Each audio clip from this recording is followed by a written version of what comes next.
Jadi kita lagi memperingati hari ulang tahun Yayasan Azahra Kepahyang yang ke-22. Sementara saya mulai bergabung di Yayasan Azahra itu tahun 2013. Artinya hampir setengah perjalanan Azahra Kepahyang saya bersamai hingga saat ini.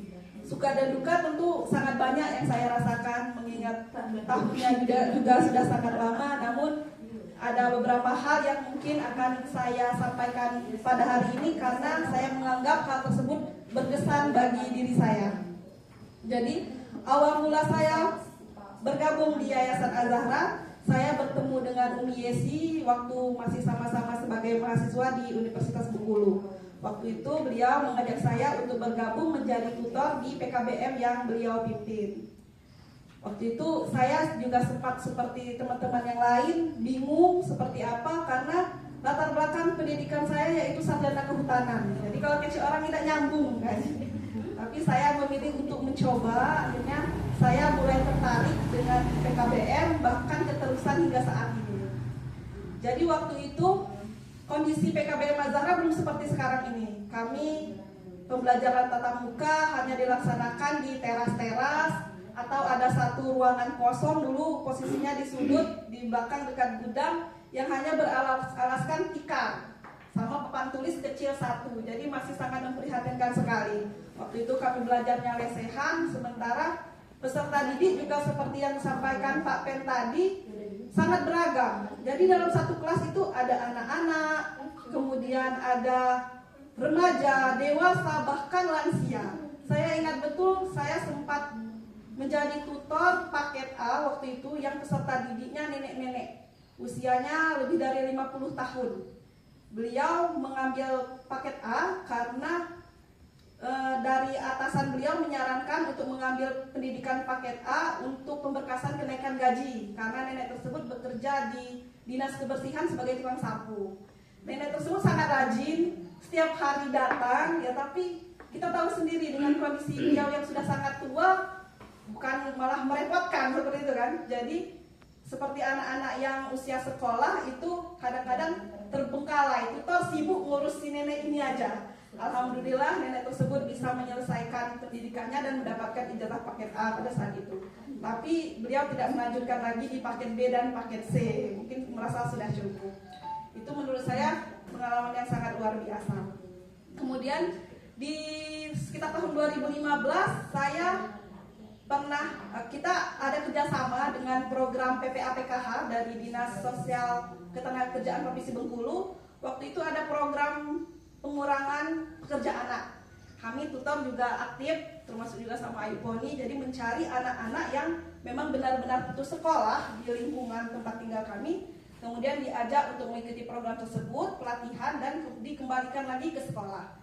Saya juga mencari ada anak sekitar rumah yang putus sekolah kelas 1 SD. Anak tersebut perempuan, sangat pendiam, tidak pernah keluar rumah selama tidak bersekolah. Jadi kami bujuk berdua sama Ayu Poni, awalnya berjalan lancar pada saat pendataan hingga penjemputan.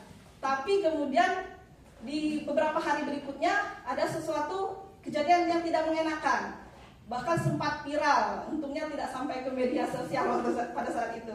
Jadi saya dicurigai sebagai penculik anak waktu itu. Jadi saya kayak berpikir, iya ada ya tampang aku penculik anak ini kan. Nah tapi kita kasih pengertian kepada keluarga, akhirnya keluarga tersebut bisa memahami.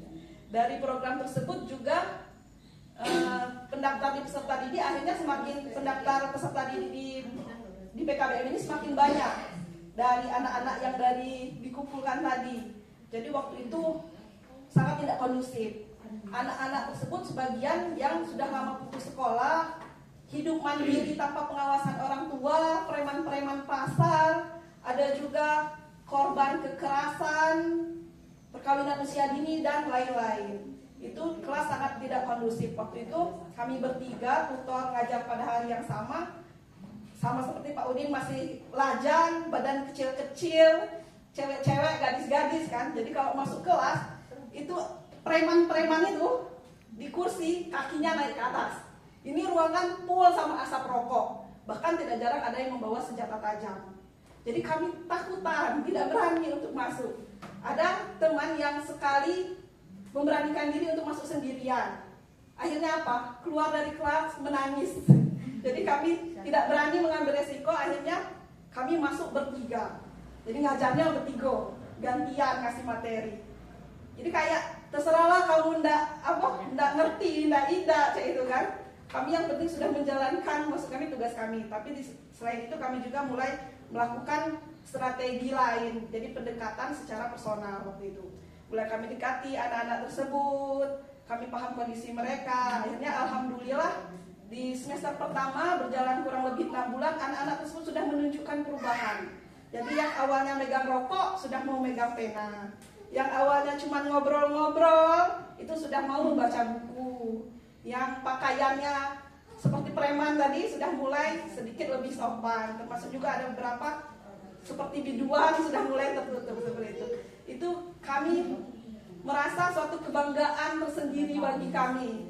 Mungkin disitulah kami ditempa untuk menjadi tutor yang tangguh, yang kokoh seperti itu. Mungkin itu saja pengalaman yang saya sampaikan pada hari ini. Saya mengucapkan selamat ulang tahun Yayasan Azahra Kepahyang yang ke-22 tahun. Semoga dapat memberikan program-program yang berkualitas, menginspirasi bagi masyarakat sekitar, dan terus maju untuk kedepannya. Sebelum saya tutup, mungkin saya tutup dengan pantun. Apa ya? Buah nanas, buah ceri, tumbuh di antara batu. Cakep. Sekian cerita dari saya hari ini. Terima kasih. Wassalamualaikum warahmatullahi wabarakatuh.